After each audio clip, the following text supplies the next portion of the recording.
G'day guys and welcome back to the Daily Discomfort Podcast. Today we're joined by Lexi Crouch, who is a clinical nutritionist specializing in body image and disordered eating. Lexi, would you like to introduce yourself to the audience? I would firstly thank you for having me, Michael, and thanks for everything that you do.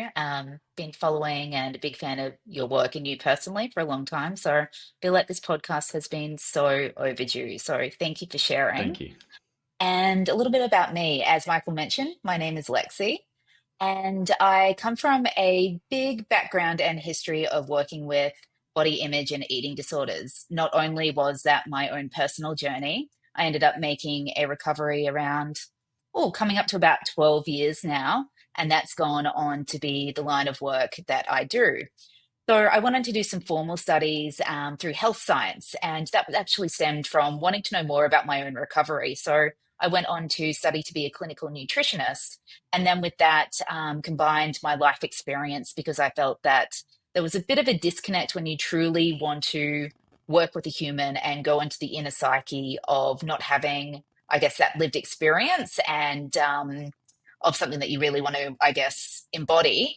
So I decided to combine the two and now work in the space as a eating disorder and body image coach as well. So quite the path. Yeah, I love it. I've actually got a question. As we joked about beforehand, there's going to be many other questions coming through that we haven't discussed in this kind of outline.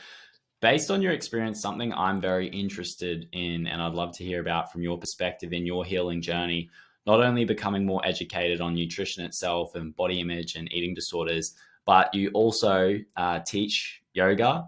So you have that side to you, you have that educational experience with you. How exactly did that influence your own journey with body image and disordered eating? And maybe how does it influence the way you educate and coach other people? Yeah, really great question, Michael. And I guess I speak really open and I'm very vulnerable with sharing. So I feel like when I really got on path, it was more life was giving me the tools as I went through recovery to learn how to give back in the future. So while I was recovering, I went through a very conventional treatment. I come from a background where my stepdad was a surgeon and my mum was a nurse, and we saw the ins and outs of a lot of eating disorder treatment through that world. And it was a very long time that I was sick with an eating disorder, so over 15 years. And it got to a point before I'd hit the deeper journey of yoga and the mind body connect that I guess some of us, if you're listening, or even Michael or anyone that's been on their own journeys, sometimes you don't actively choose to get there. It's more the body and the mind, and you'll start to get these little whispers in where the same, I guess, things that you were doing before don't work, which cause you to Mm. start to look at yourself in some different avenues. And that was yoga for me, essentially. I wasn't interested. I was a very black and white analytical thinker at the time. So, also, I've just taken a little bit of a pause because it was many years back there, was also at a time where yoga wasn't, I guess, widely received as it is now. So we're It talking wasn't back trending. to, yeah, yeah, like Lululemon, I think is just, you really had to search far and wide and was just kind of Mm, known in Canada at the time. And yeah, where I practiced yoga was at some people's house. Like we didn't really have studios. This is dating back yeah. to, I think, around maybe 2012, 11, Yeah. around then, that time. And it was truly because there was something in me that went, I've got to go a little bit deeper. And never hits nicely. It was this large force of you got to try and do something different here. So I guess that's where I hit that rock bottom. And it was more listening to, I guess, the wisdom of people speaking about yoga as kind of that, it was just something that like your strange auntie did, like the ones that would be on expeditions overseas and you're like, oh, that's a little bit different. Wonder what's up with them. But they always seem to be quite happy. So I ended up getting on path there. And it was something that I kicked and screamed with initially, but it started to become something that gave me that integration into mind and body, which had been a real disconnect for me with the eating disorder. So we talk about Mm, eating disorders or disordered eating. And people like to always think that that might be a physical issue that you have, thinking purely that it's based on the body, where it's quite the opposite. It's quite mentally driven. So there's this huge disconnect that goes on here between the mind and the body. And obviously, well, that's not actually, it's not obvious, but for those that haven't been into yoga or haven't quite got the experience, the meaning of yoga is union, where we start to bring everything together. So that Mm, came in as a little bit of a tool. And it then got into me wanting to learn a little bit more about the depths of things. Like, again, I'd known about food my whole life, but it was from a very analytical point of view. It was how many calories are going to fuel me, like input versus output. And it wasn't in a way that you would look to the depths of going, what can this actually do for me? So I started to get really interested in the whole, I guess, like biology experience, like the whole biochem of what this actually does. And that started to come very interesting, I think, when you put your body into such a lower disposition and you were starting to see the reasons why. And I've always been a why girl. Like, I need to know where we're mm, going, what we're doing, or if not, I've just never wanted to engage. So it was very hard to make a full recovery from an eating disorder if I couldn't connect the things. So long story short there, it was mhm. more this discovery that the tools kind of came into place, that I got to learn to know about myself a lot better, and just some different ways, I guess a bit of a deeper level of the knowing why, that then put me into the space to go on to be a clinician and do the work that I do today. Thanks, Yeah. Michael. Yeah. I love it. And I'm interested in that side of things too. I've spoken somewhat openly about it online in the past, like on my social media page. And it's funny when you say, it's black and white. Um, a lot of the times when it comes to coaching nutrition from the world I'm from, like with personal trainers or sports nutritionists, it is very focused on your calories and your macros, eat your fruits and veggies and whatnot. But a lot of the time, what is missing is, connecting Mm, people's issues or challenges that they have with eating, connecting that to what was the actual antecedent leading to that, or what were their past experiences that led to that. And I think foremost, for me, what I noticed when I got into yoga is that's probably the best time or the most ground that I kind of made with my own food relationship after doing some a fitness show, like a bodybuilding show, and I got a really bad relationship with food and with my own mm, body after that. But I found getting into yoga, it started to change a little bit. And when you talk about making that mind body connect, it was truly listening to how does my body feel when I eat certain foods.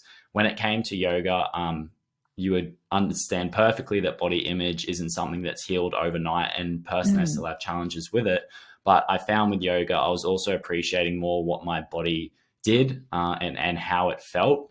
And the mm, same went with my nutrition. So I think the next question to ask is like, how do we bridge the gap between what I guess the nutrition world, the evidence based world would tell us with what we should do with the way that we eat and how we create better eating behaviors, and then diving a little bit deeper, maybe not so much into the spiritual side of yoga, but that mind body connects. Like, how do we get people thinking in a balanced way, moving from just the logic of I've got to eat my calories and eat my macros and be in a calorie deficit all the time, mm. and obsessing over their body image, but then actually connecting to their mental well-being and their emotions and maybe spirituality a little bit. Mm. That's, yeah, really great question too. And thanks for sharing, like, on your journey too, Michael. It's, that big correlation too. I think we can be completely stuck in analysis a lot of the time with the Mm, world, we are a data-driven world. And to take the time to feel, that's only really starting to become a little bit somewhat trendy, if you do say. But I think that really taps into the ground to have the conversation about what intuitive eating actually is.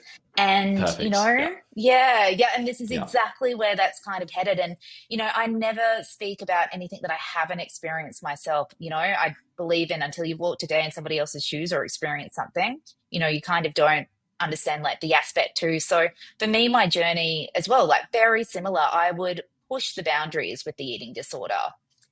And I was completely stuck in analysis. Everything was counted, calories, steps. exercise, measurement. There was nothing that just wasn't kind of data.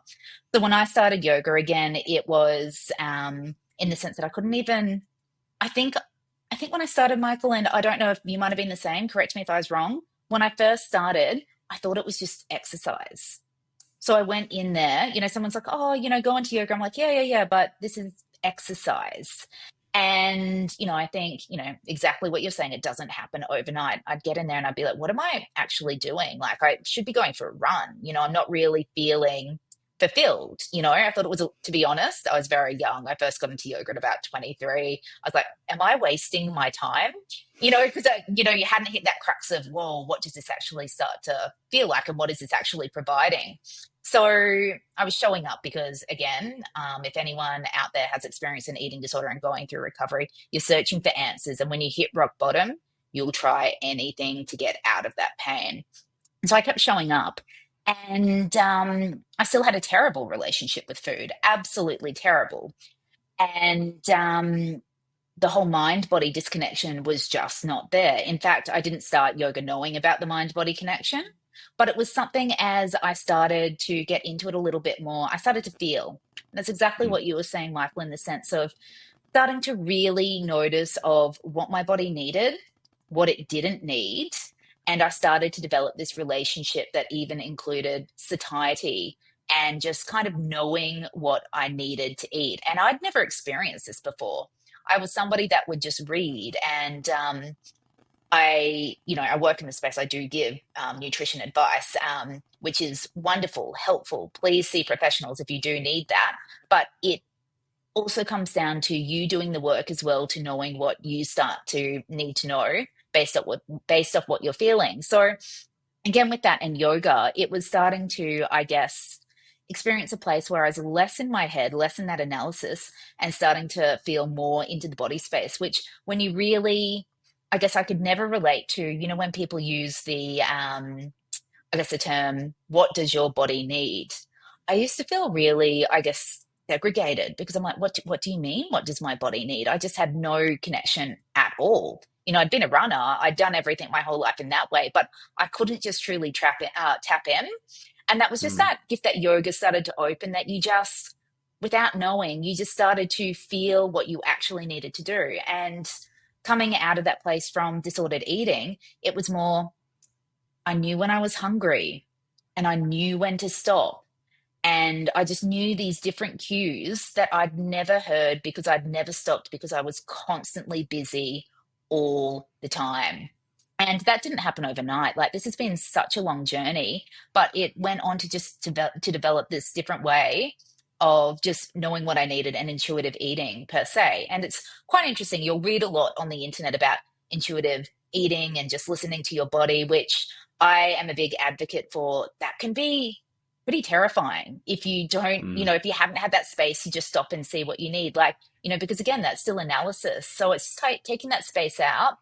And, it doesn't have to be yoga. There's different ways as well. I know, Michael, you're big into breath work as well, that gets you straight into the body, gets you feeling as well, that starts to just give you that different space to just really make that connection through the mind and body of starting to really, I guess, feel what you need rather than think of what you need. And when it comes to everybody else trying to navigate that space, again, not everybody is going to go to yoga. Not everyone is going to go to these places, but it's encouraged to just carve out some time to just stop and start to just really start to sink inwards. And, that might be like 5 to 10 minutes a day of a meditation or some breathing, but you're going to start to come up with a lot of things that that you don't need to hold on to, if you know what I mean?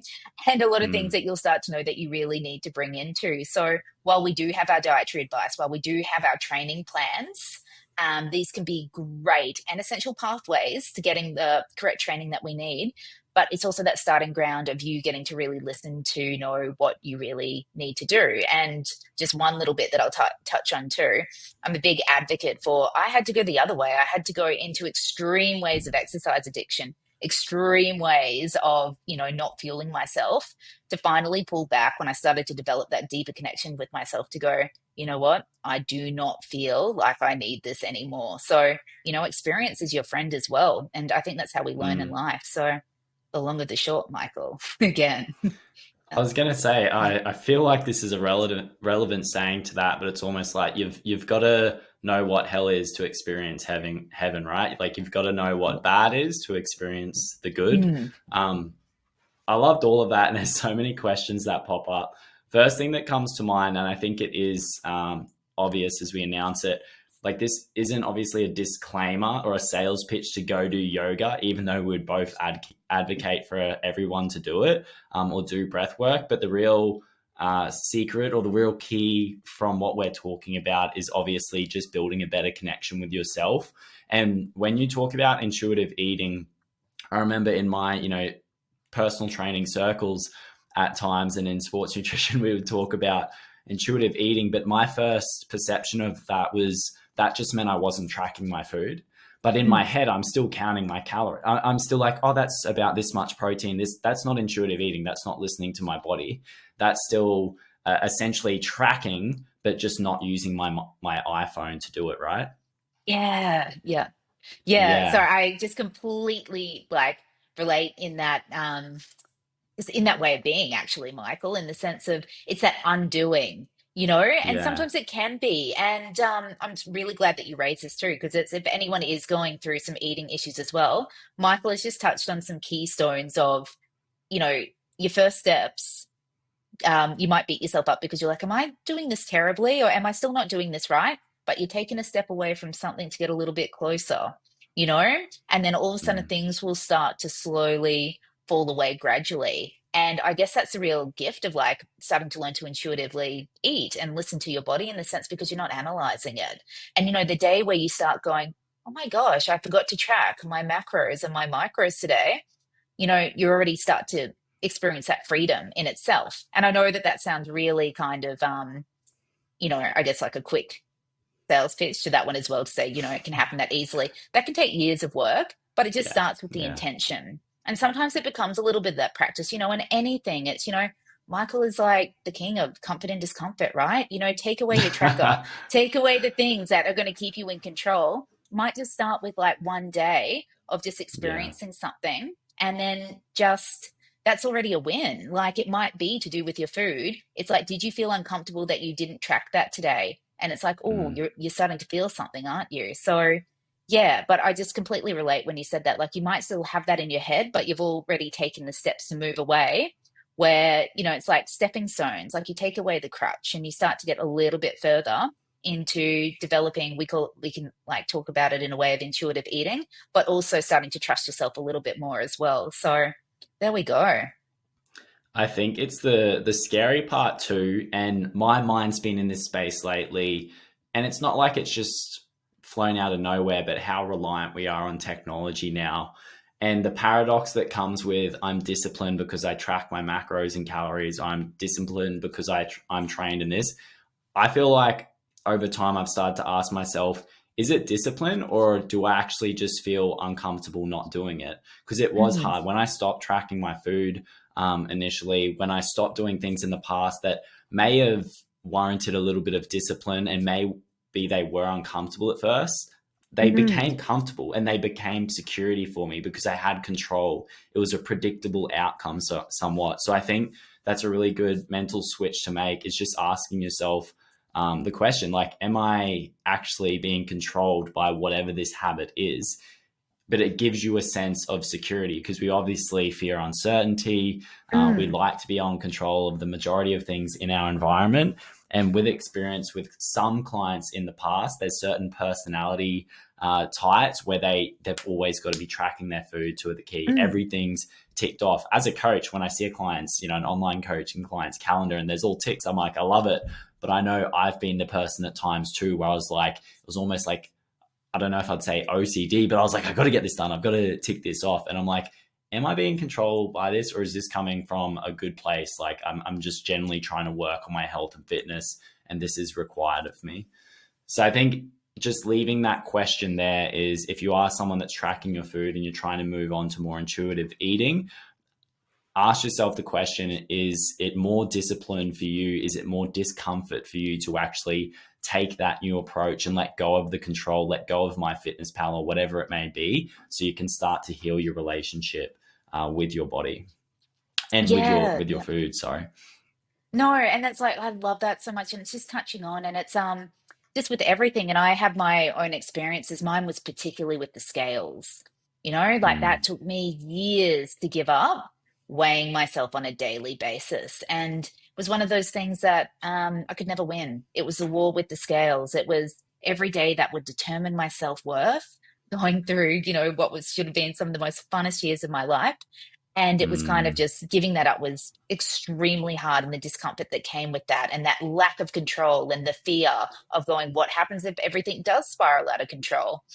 And this is where I just put to everyone listening exactly off the back of to answer the question where you were, Michael, in that sense of, it's questioning yourself, like, how does this best serve me? Because it definitely, everything has its place, you know, recording macros mm. and everything. It's like this could be very extremely important. Like it's in my work, people do have different mindsets and people do take things differently. Exactly what you said. Like you might get some myself, like you've described yourself, Michael. I was on that other disposition where it was must stay disciplined, must, meet these goals, where that's when it can become problematic. Whereas for some people, they're not wired that way, right?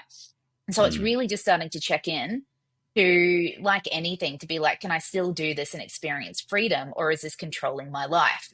And, if you can start to do that already, you start to develop some of that awareness into how you tick as well. So, it's these conversations. And if you are starting to have these conversations with yourself, you're already making these decisions that are going to help you decipher what's going to work for me. And generally, I don't know if you would say it, Michael, but from my experience, it's generally when you get sick and tired of feeling that sick and tired and wanting to make some improvement as well. And another thing I would touch on, if you are trying to steer away from it, it's not always perfect. Sometimes you really have to go the other way just to completely let go of something to come back and find balance. So Yeah. that yin and yang approach as well. So that's why it is terrifying. It's like, what's that saying? It's like, what if you fall, but what if you fly? And, I always think that might be that first bit too, where you feel like you're stumbling, but in time, you might get that balance and more of that freedom that you need if that's something that you do have an issue with. Yeah. Yeah. I love it. What was it? If you might fall, you might fly. Or Yeah. What if you we can? assume we'll fall, right? And that's just that, I guess, bias in our minds. We're trying to predict the outcome, protect ourselves. But hey, it might work out. And for a lot of people, it usually does. If you're still Yeah. here Yeah. kicking on, it's usually working out. Yeah. Yeah. May not Exactly. feel like it at times, though. I think the Yes. next point I want to get into, because as we talk about this, I just realized how many questions that I have. It really rang true when you said, like, how many years you feel like you lost. Because I think Mhm. about the amount of time that I obsessed over tracking food, the amount of time that I spent looking through Uber Eats menus or looking at menus just to pick the right meal that I was able to eat. And it becomes an obsessive behavior. Mhm. So it really can steal from people. And obviously, throughout this episode, everyone can find you on social media, your website, if they've got more questions or if they want to do work with you and dive deeper into some of these topics. The next question I have, though, is a very well known one, and it relates to the topic of why do we find it a lot harder to manage our relationship with food and for people to quote unquote eat healthier than we do to exercise. This is something I've noticed over the years, that people are generally more inclined to get the training done, but what they generally find harder is to eat healthier if they do have set calorie targets and macro targets and all these sorts of things. They find those things a lot harder than getting the training done. So why do people feel like they're struggling more with their food relationship or whatever dietary guidelines that they're trying to follow versus just training in the gym or going for a run? Oh, kind of simple. So, no, it's the one that we all believe. It's because food tastes great. That is simple Yeah. in the sense of, Yeah. we are wired.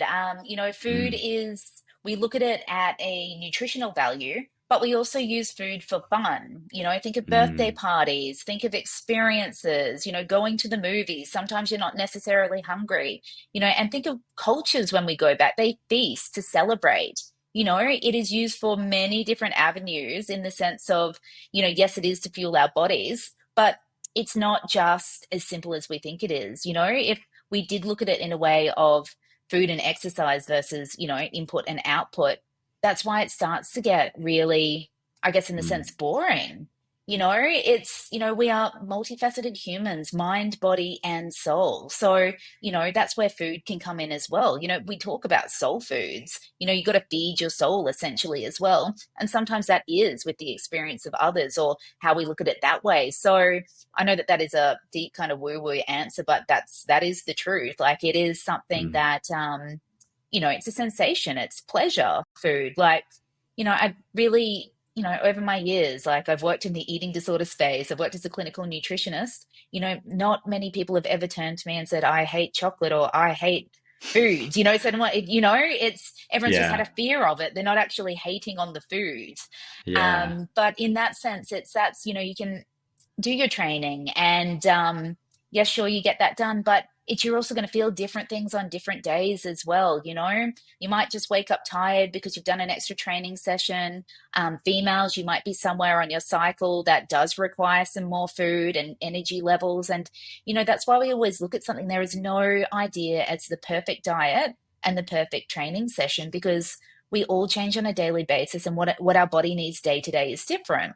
And I'm hugely passionate. If anyone does follow me on social media, my one of my big things is I'm not really, well, when I say I'm not really, I am not a fan of what I eat in a day, because it feels like it gives that limited view of this is what we need to eat at all times to live life, and this is what it is. And it's no, like food, our bodies require different things for different times. So that's Yeah. why it can be challenging. And you know, I know this does sound like not scientific advice, but it really does ring true. We need to learn to be kinder to ourselves. Mm. Take away that guilt from, yes, I have eaten some cake today. And if you look at it to be like, you're allowed to, that may prevent somebody from going to the other extreme of binging or seeing it as a bad food or a good food. It is meant to be there to be enjoyed. And once we kind of develop that, I guess, better relationship with food, of seeing it as food, we're less likely to beat ourselves up. We're less likely to shame ourselves if we think that we've overeaten. But yes, when it does come to that approach of, particularly when, we are in gym culture, Mm. and, I train, you train, we do the things where, we can also go into that mindset of going, I need to stick to this to be disciplined to get my best results. But we're also human as well. So if we can take away, I guess, that shame and guilt, you're going to have a better relationship with yourself overall, but it will change day to day. And when it comes to food, that's the reason why. And I guess when we go in with the mindset approach too, to say, this is what I achieve, this is the goal where I want to get to, you kind of live on the edge there, don't you, Michael? Thinking that you've got to be a certain way. And, it's a bit like letting go of that perfectionism to go, like, we're allowed to mess up, we're allowed to enjoy the things. So that's why I come back Mm. to, what works for someone might be different. But I know for me, it's intuitive eating, because that does change day to day. And it's, Yeah. allowing there to go in and do your best. I know that we do have set programs and people are working towards different goals, but please see that in the big scheme of things that scientifically it always comes back to balance is the best diet. So inclusive of everything. But great Yeah. question. Yeah. Yeah. I love that. And you mentioned something there that I want to dive into in a second when it comes to gym culture. And it's not only gym culture now, we're just more exposed to it through social media. It's just right in our face. But that, like, the idea of the perfect body has been developed over the years in magazines, anything, and on TV, movies before social media. One thing I was going to jump into there, I just thought would be a good question to ask, is just a few definitions. So, is there a separation between an eating disorder and disordered eating? And then after that, what I'd like to talk about is the body image side of things a little bit more, and maybe even going into body dysmorphia.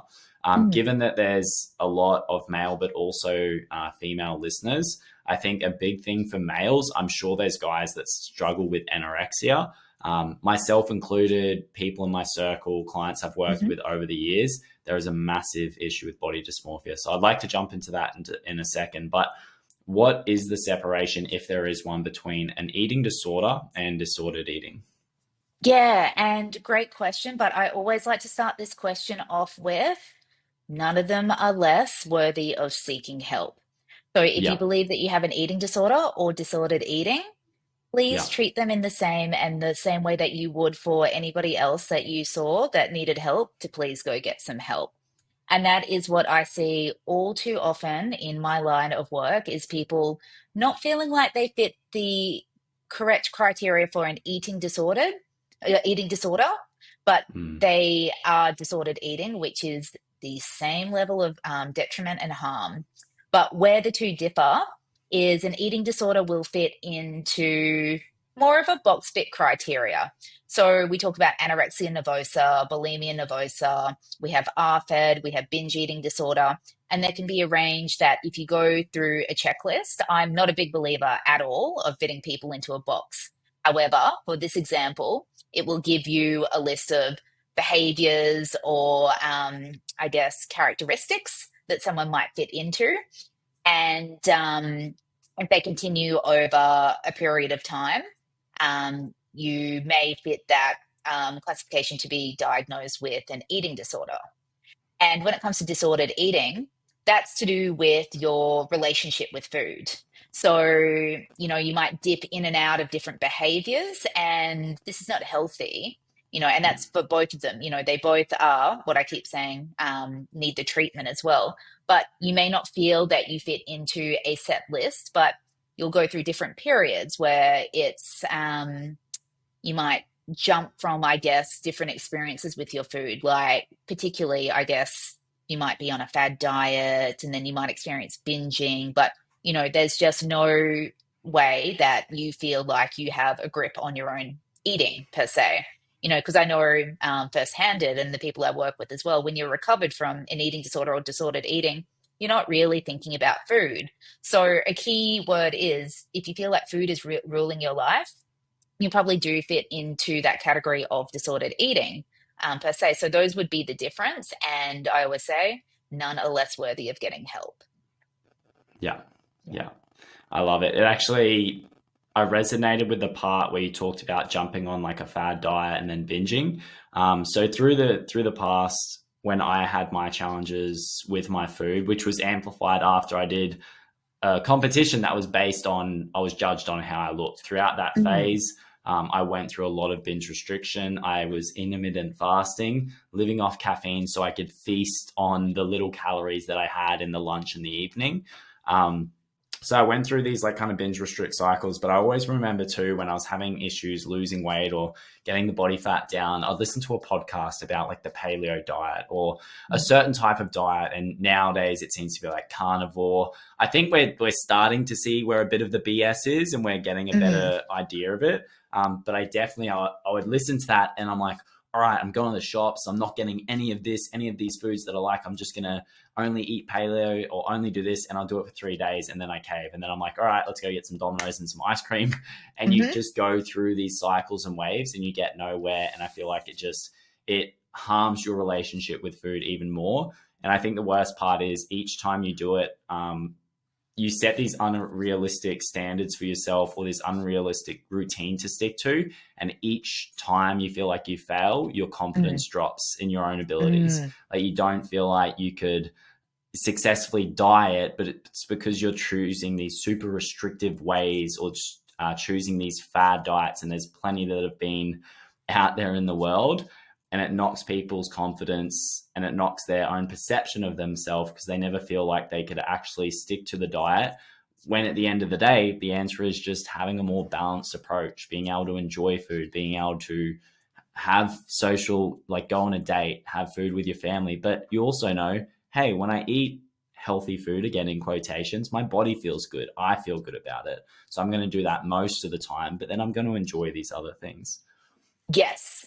Yep. And for anyone listening, 100%, it's that can take years to get to that place. I Yeah. know that that took me absolute years to be able to go, yep, cool. This is, majority of the time eat like this and then go out and then enjoy food. And that's been, if I walk away from one thing in life, that's probably been like my greatest life achievement to develop that connection because my experience with Yeah. food was just so problematic and disjointed. And exactly what you said, Michael, it was like listening to these things and, people that I work with as well, nothing hits more when you're on one of those diets that one, they're not meant to be maintainable. Like they are, the dieting advice is absolutely, it's barbaric in all honesty. Um, you know, to make people feel like they should be on that and achieving something that goes along their biological response is, yeah, that's, well, blows my mind in the first place. But the feelings Mm. that come with that after of the shame, the disappointment, and the guilt. So they've got you feeling up here to all of a sudden when you feel like you haven't achieved it down here. So you are on this emotional roller coaster of something that was never going to be Yeah. maintainable. And it's again, I've said it in this podcast, it's science always says, it comes back to balance because that is the most maintainable diet. And that's what our bodies need. That's why there are a variety of foods out there to get the requirements that we actually need to eat to function. But yeah, I think many people have tried that in their life. And, it's sometimes that can be the pathway to realize I don't ever want to do that again because I don't like the way that it made me feel. So, yeah, but it's sad though that that is still out there and that is still some of the information that we do see on the internet as well. But my big Yeah. campaigns on diet culture, it's always trying to speak up for that. So, big world. Yeah. Well, I was going to say they obviously operate on how marketing works in itself, right? Like they're playing on emotions. And when we dive into the gym culture side of things, we get told what a body should look like. And to be honest, I've had differing perspectives Mm, of this. I don't think there's anything wrong with wanting to build like a good physique and athletic physique, but it's when people dedicate their lives to doing it or they have this approach that just takes away from other elements or aspects of their life and it distorts their relationship with their body. It distorts their relationship with their food. But when it comes to the nutrition and fad diet side of things, usually, and I'm speaking from a guy's perspective, you see some jacked, some shredded guy, he's fit, he's strong, and then all he's eating is steaks and eggs. And mm, then someone with not a lot of knowledge of how nutrition really works and the importance of getting a variety of different foods and nutrients in your body for health and longevity just goes, mm. well, that guy looks how I want to look, so I'm going to eat how he wants to eat. I think a lot of the time that's Yeah. what happens with unrealistic and harmful training and nutrition routines is we Hmm. just have lost this ability to consider our own individual contexts, take things with a grain of salt, and just think, will that actually fit for me? Is that Mm, realistic? Is that actually going to be healthy for me? And because there's so much on there on social media now, mm. there's so many different ways or approaches for you to take. But the problem is that we just look at the surface. We just look at Yeah. the body in front of us on social media and we go, well, I'm going to copy what they're doing because that's going to work for me. And it's the same people because I know I've done it as well. You just keep hitting your head against a wall and you beat yourself Mm. up. 100%. And it's, I have so much to say on this too, Michael, because it's almost back to the whole why I strongly believe, and I say this openly, of what I eat in a day is damaging, particularly to vulnerable groups as well. But not only vulnerable, we look at some of this because we don't know the expertise behind some people as well. But it just, it also really changes, I guess, what we actually see and what is trending. I wanted to jump in and Mm, say, gym bodies trend, like working in body image as well. Sometimes we go through the seasons where, everybody wants bigger glutes and a bigger bum, and that's fashionable. And it was like, where did we come to the point that bodies are trending, bodies are fashionable? No, everybody is unique and you're wired and your whole biology is completely different. And then, in 2 weeks' time, someone might be working on that. And then you see on the internet, Pilates body is in. And it's like, okay, that is extreme, And you get people that jump from different things, like thinking that they're doing the right thing because this is the diet and the health advice that sometimes we see on the internet, and it's just trying to get back to the sense and advocating that all bodies are going to be different. mm, Again, what we need, how we train, how we feel, energy levels is going to be so different. But that's what happens online too. Instagram is such a big culture where there is the comparison. And, yeah. there are people on there doing amazing, great, wonderful things. And that's what works for them, and you can advise and you can give some things, but it's not gospel of what is going to work for somebody or taking into consideration like any medical conditions. That's why it can be so damaging and dangerous as well. But Yeah, it is a big place to navigate, but I just really hope that we get back to, or not back to, I'm not sure if we've ever actually been there, to be honest, working in the space, because, it's been an ongoing issue. Eating disorders, disordered eating, and body image dating back to, like well into the scriptures, actually. It's always been around, but just really, I guess, a big thing that I really hope friends, if you want to call it that way, is working on, I guess, your inner world and how you feel in yourself as well, which can be a Yeah, gym exercise by, again, not our sales pitch for yoga, but seeing like there are different things that you can use for your body to take a look on the inside to see what you feel and what you need as well. But it is yeah, dangerous, I think, to see some of these trends. And I really hope that we start to champion a place of self empowerment as well, and learning, I guess, more education about, I guess, firstly, I'm a big one for feelings, but feelings can also stem for what are my needs as well, which can be around nutrition and also training parameters as well. So, big yeah, space. yeah. So I think like the big thing when you look at diet culture, look at gym culture, like something sitting there is comparison, right? Like we're comparing Mm, how we eat to how someone else eats, how we train to how someone else trains, how we look compared to how someone else looks. So one of those things I wanted to jump into before was body dysmorphia.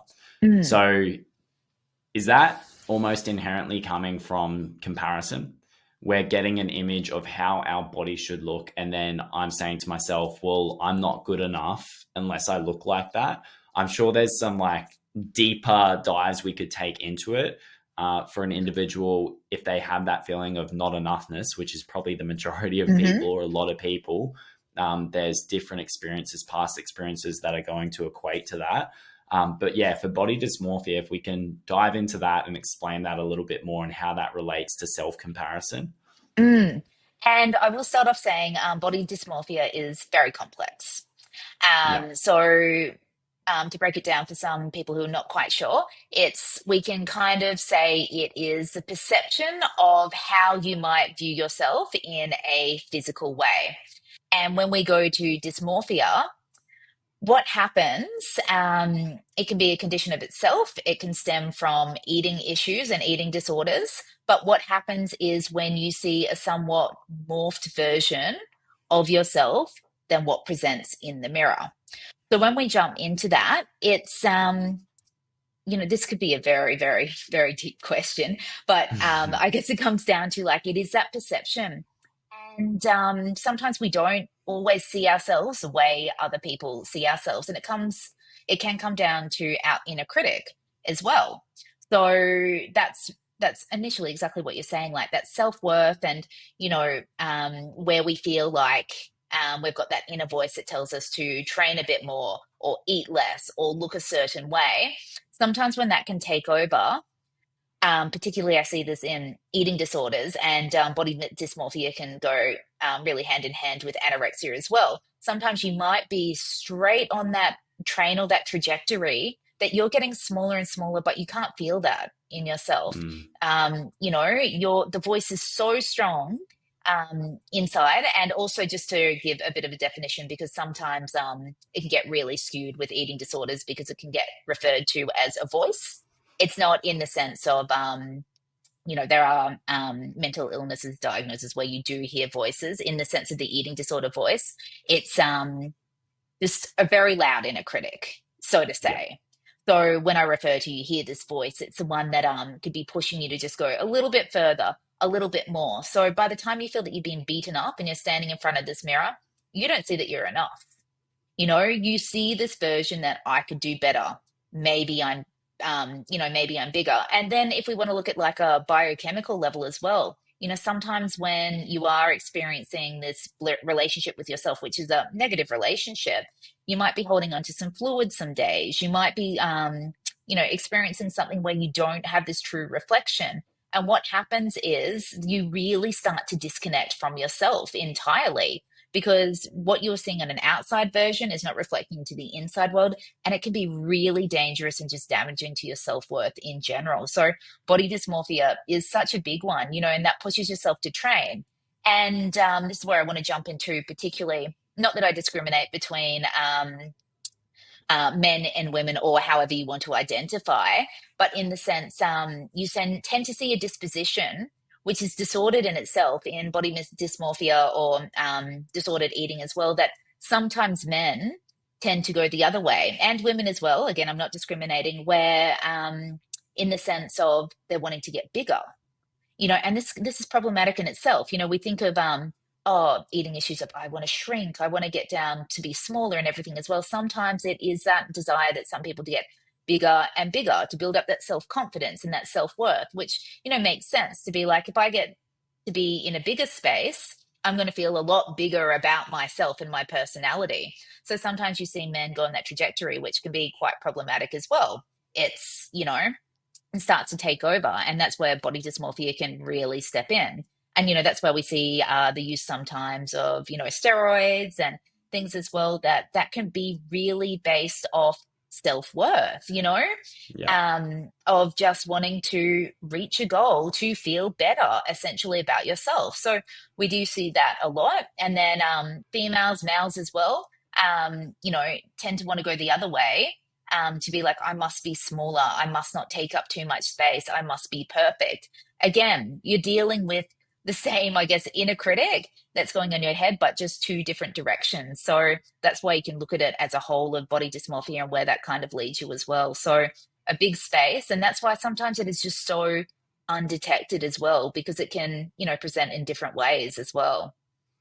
Yeah. And I'm sure in your work, with women, are you generally working with more women in this space with disordered eating, with body image? I am. And Michael, I Yeah. think that's probably based on the sense of, again, I'm not discriminating, but men do find it a bit harder to reach out in general, Yeah. to ask for help and support. That was So exactly what I was going to dive into. Yeah. yeah. And it is like, we're only just, the work you do, Michael, like, you're opening up this vulnerable space to be real and talk about feelings, not saying that no one's not, but, that's not, one, that's not comfortable for anybody, but two, particularly men, it's just not how traditionally some have been wired. And I guess the programming too in life, like, we went through a whole period of time where we used to define personality types on be a man. What does that mean? What does that, like, shut off Yeah. your feelings? Like what does that mean? Or be a woman, please people. And it was like your whole genetic makeup was based on how you should be feeling or acting. And we kind of got this disconnect. So now that we are where we are in life now, it's when you've been taught not to reach out for help, as particularly a male, you don't want to be the first to do that. Yeah. So that's why I believe, like, we're making small steps, but a lot of eating disorders will go completely undetected in men, or disordered eating, because it's not been as open, I guess. And I am speaking honestly, that's what I've seen. But in my work, I Yeah. have treated more women. I've seen a couple of men in my time. And that's when it gets very clinical in that Yeah. sense. And I guess that's probably not easier, but you do get parents that jump in, or concerned relatives, where they will have to Yeah. send a male to go and get help as well. But yeah, it's unfortunately just like, it's probably common, but it goes very undetected. So Yeah. yeah. I think I don't want to be insensitive with my use of the word, but I think there's irony in the fact that a lot of guys out there, myself included in the past, and I've still got to monitor myself now, we approach building muscle, getting bigger, looking a certain way, and it's coming from a place a lot of the time of not being enough. Hmm. But we think it's the thing that's going to make us a stronger man, a tougher, Yeah. harder man. Yet when we're not being as open, or we're not reaching out for help, that's just showing a weakness, because you're worried about what someone's going to think about you. You're worried about what your mates are going to say. So are you really grounded? Are you really strong if you can't do the things that are going to support you? And I think Mm. it's a tough topic to talk on, but it's a part of what I do. And I think what I want to represent is that discomfort isn't just measured by how much weight you can lift and how far you can run and how good of a fighter you are, how manly you are. It's like we said earlier, discomfort can also be meeting some of these emotions, meeting some of these limiting beliefs that you have, And for the majority of us, this feeling of not enoughness, like we're always trying to keep up with society or keep up with our mates and be one of the biggest guys or the fittest guys. Like, is this balance between it all? And it's Mm, just my perception of it. And sometimes I'm just like, how don't people notice this? How do we convince ourselves that being a man is just being real strong and making heaps of money? I mm, agree. We need to be able to protect and provide. I think these are two big mhm, things there. But at the same time, like if you look at the state of men's mental health in not only mhm, Australia but across the world, something's not working. mhm, And I think there's people coming with this approach. And I love when I see some like a men's coach or someone big in the space where they do talk about going and doing hard things. Like if you mm, are a guy that maybe is a bit lazy or maybe you're more in touch with your feminine, but for you to become a better version of you, not from a place of enoughness, but to live a better quality of life, you need to embrace a bit more discomfort and mm, embrace a bit more of your masculinity. That's cool. But then for the guys with a bit more of the masculine side that they love leading into, but they're scared to lead into the feminine because they're like, mm, whatever's going to happen, whatever fear that you make up in your head, people are going to neglect me. My partner's not going to love me. My friends are going to think I'm an idiot. Like mm, it's all coming from places of insecurity. And I think that's the true embrace if you really want to, live to the code daily discomfort. And it's supposed to keep me accountable to it as well, because I've got to listen to my own advice here. But we've just got to understand that we all have a balance between this masculinity and femininity. And when mm, it comes to the body image side of things in this day and age, I think not just listening to a podcast like this and going, oh, well, these guys don't want me to put on muscle and be lean and look good. That's not what we're saying. But think about mm, why you're doing it. Are you doing it from a place of, I'm not enough, I need to look better, otherwise I'm not going to get a partner, I'm not going to be mm. respected by my mates? It's really asking yourself why you're doing it and if Yes. your approach is damaging your quality of life. Oh, 100%. You just articulated that so well, Michael. And I feel like I could have used more words, but concise, yeah, being concise isn't my strong suit. So, no, as I that's I feel like that's the communication coming out. That's what we all need to mm, hear in that sense. And it's like that's I couldn't agree more with everything and where the world kind of is. And I'm a big advocate for men's mental health as well. Like just opening up to that space because it's you know for some. I don't like again exactly when we do have the different categories. I agree. Like we do need the balance of both, and it's not saying don't step into that as well, but I feel women have been, I guess, since we've really started, I guess, the global emotional journey more, that's been a little bit open. It's kind of women that have just treaded in a little bit more and more of like, I guess, a safe space, so to say. And the men, it's just been I guess it is starting to open up, and I just can't wait to see more of that. Actually, where I guess that would be the ultimate in life is where we would all achieve that balance. So yeah, I think we're yeah, making the steps, and more conversations like this. yeah. And I think too, something that ties in with that last point there, when we can create that balance, I think that means that we're coming from a place that isn't so insecure. And when we're not acting out of that place of insecurity or fear, I Mm, think we then project a bit more love and a bit more empathy for other people and compassion towards other people. yep. But again, on this topic, and I could rant on about this, and I guess I will in future. Um, I just think it's really accepting that fear is one of the driving forces behind a lot of the decisions that we make. And that's for a reason. That's gotten us Mm, pretty far in society. But I think we've got to get to a point where we realize too the negative net impact that it is having throughout our yes. society, why we have so many issues with body image, why we have so many issues with nutrition. And those are just some of the issues. We know there is bigger, badder things going on in the world right now. Hmm. But I think Yeah. a lot of the time, if we were more balanced, if we were more secure with who we were as people, and we Mm, weren't yeah. trying to create this identity to please everyone else or to meet societal standards, we'd be in a Yes. much better place. Yeah. No, I completely agree. And it comes back to I think both sides exactly nail it to feeling, am I enough? Because I know in eating disorders, that is the most common thing that people will admit to of saying, I didn't feel like I was good enough. So I had to Yeah, shrink myself.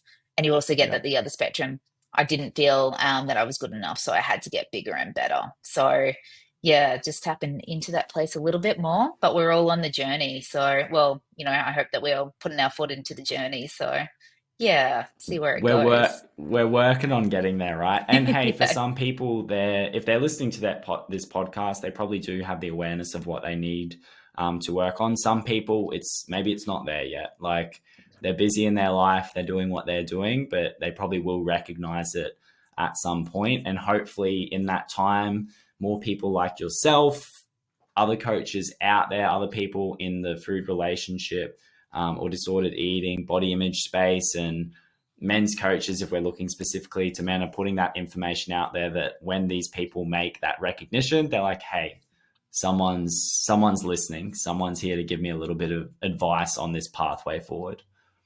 Yes. No, I couldn't agree more. So Yeah. I yeah. do have, we're closing on time now. Like I said, we're going to cut out at some point here.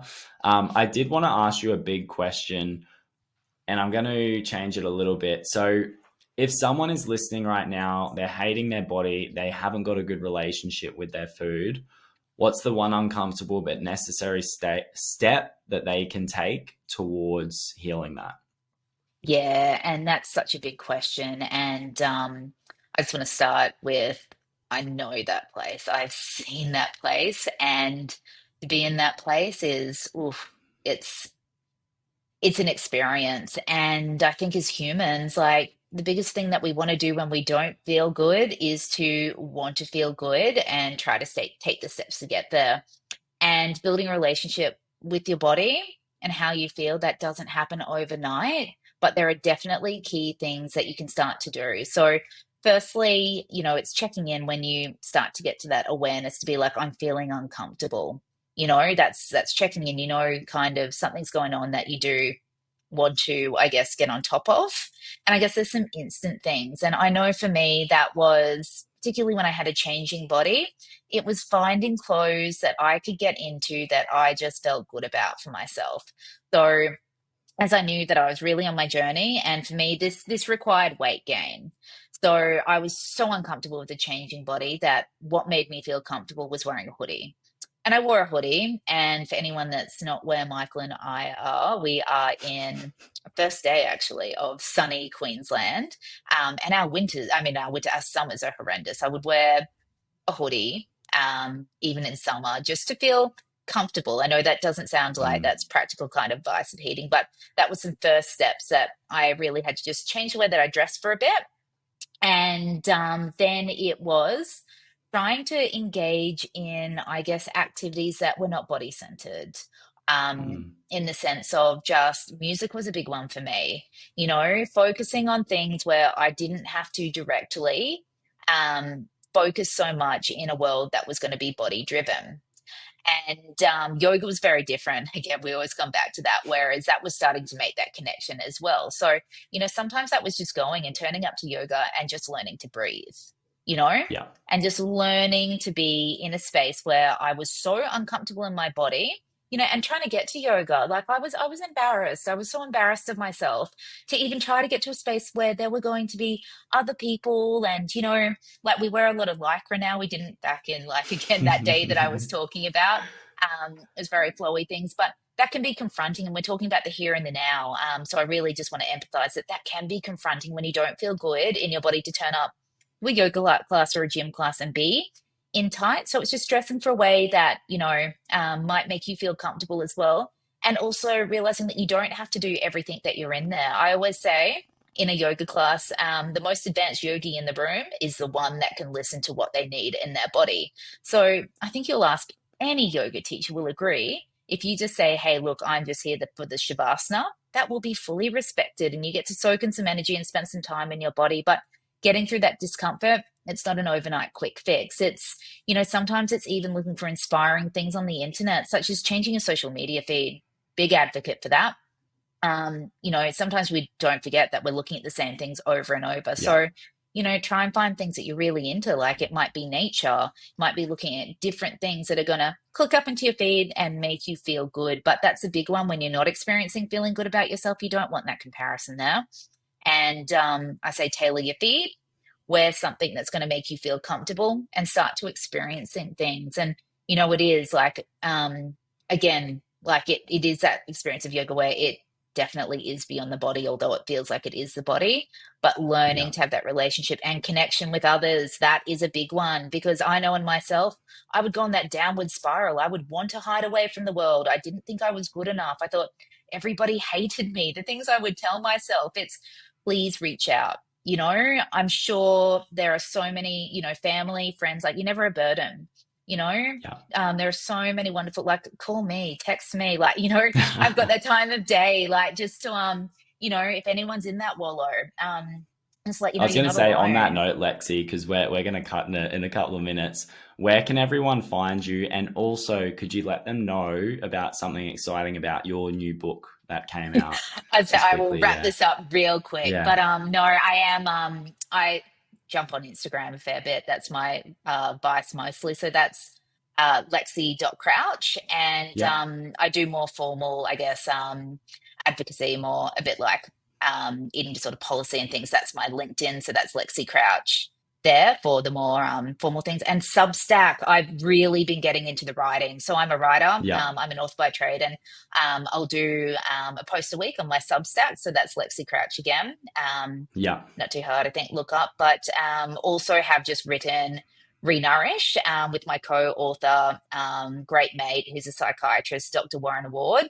And that is a compassionate healing guide for eating disorders. So hmm, that touches on mind, body, and soul. So it just brings in some different elements. And Warren, he is phenomenal. Absolutely grounded human, works on his psyche. He goes in with all the psychology information on the mind as well. We both like touch into the nutrition, and then that added side that was spoken a bit that can be missing to anyone, anything that anyone is struggling in life, just that soul element of how to bring that back again. So that's in stores at the yeah. moment. So Renourished by Pan Macmillan, who was our publisher. So yeah, been a fun Perfect. project, really. Yeah.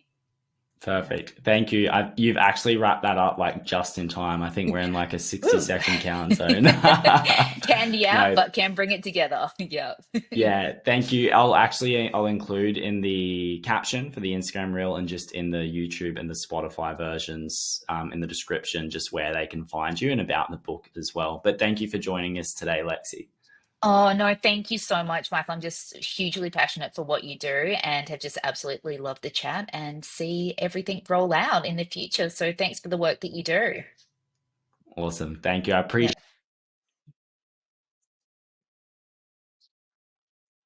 Oh, I can't wait. So thank you again, everyone, and keep well.